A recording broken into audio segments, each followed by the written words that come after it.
বিচারপতি অভিজিৎ গঙ্গোপাধ্যায় মঙ্গলবার তিনি ইস্তফা দিতে চলেছেন এবং রাষ্ট্রপতির কাছে ইস্তফাপত্র পাঠিয়ে দেবেন। আর যেটা খবর পাওয়া যাচ্ছে, বৃহস্পতিবার তিনি বিজেপিতে যোগদান করবেন এবং সম্ভবত তমলুক কেন্দ্র থেকে, তমলুক লোকসভা কেন্দ্র থেকে বিজেপির প্রার্থী হতে পারেন তিনি, এমনটাও শোনা যাচ্ছে। ভোটের লড়াইয়ে যাওয়ার কথা ঘোষণা করেই তৃণমূলকে পাল্টা চ্যালেঞ্জ ছুড়ে দিয়েছেন অভিজিৎ গঙ্গোপাধ্যায়। মাঠে নেমে লড়াই করতে বারবার বলেছিল ক্ষমতাসীন দল, তৃণমূলে যোগ দেওয়ার কোনো প্রশ্নই নেই। বিচারপতির পদ থেকে ইস্তফা দিতে চলেছেন অভিজিৎ গঙ্গোপাধ্যায়। যদি তেমন কোনো বড় অঘটন না ঘটে, যতটা খবর পাওয়া যাচ্ছে তিনি বিজেপিতে যোগ দিতে পারেন।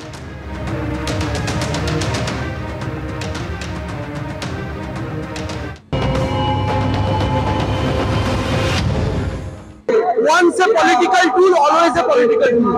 আমরা শুরু থেকে বলে এসেছি তিনি রাজনৈতিক গড়ে, আজকে সেটাই প্রমাণ হচ্ছে। তার সমস্ত জাজমেন্ট, সমস্ত অবজারভেশন সেটা তৃণমূল বিরোধী ছিল, সেটা আজকে প্রমাণ হচ্ছে। তিনি ঘোষণা করছেন তৃণমূল বাদে যে কোনো দলে যেতে পারে। আমরা জেনে গেছি উনি বিজেপিতে যাচ্ছেন। আসুন, আমরা আবার বলছি, রাজনীতির ময়দানে আসুন, খেলা রাজনীতির ময়দানে হবে। দেখতে কিসমে কিতনা है আগামী মঙ্গলবার জয়েন করবে। আসুন, স্বাগত। ভেতরে থেকে মেঘের আড়াল থেকে লড়াই করছিলেন, এবার সামনে এসে লড়ুন।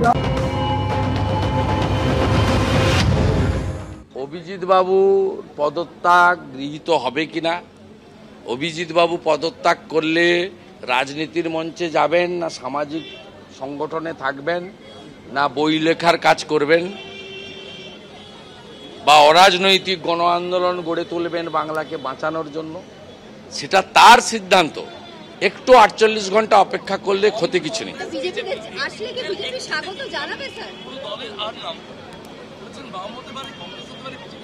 ওনার উপর ছেড়ে দেন না। আমি অন বিহাফ অফ বিজেপি আমি ওনার রেজিগনেশন অ্যাকসেপ্ট হওয়ার পরে বলবো। তো হওয়ারই ছিল, এটা অনেক আরো 3-4 দিন বাদে হয়তো হতো, সেটা আজকে হলো কারণ ওই পবন সিং থেকে ওরা দৃষ্টিটা ঘোরাতে চাইছে। তো এটা পুরো ব্যাপারটাই তো কোন দলের অঙ্গুলিনে হেলনে হচ্ছে সেটা তো বোঝার মধ্যে কোনো রকেট সায়েন্স লাগে না।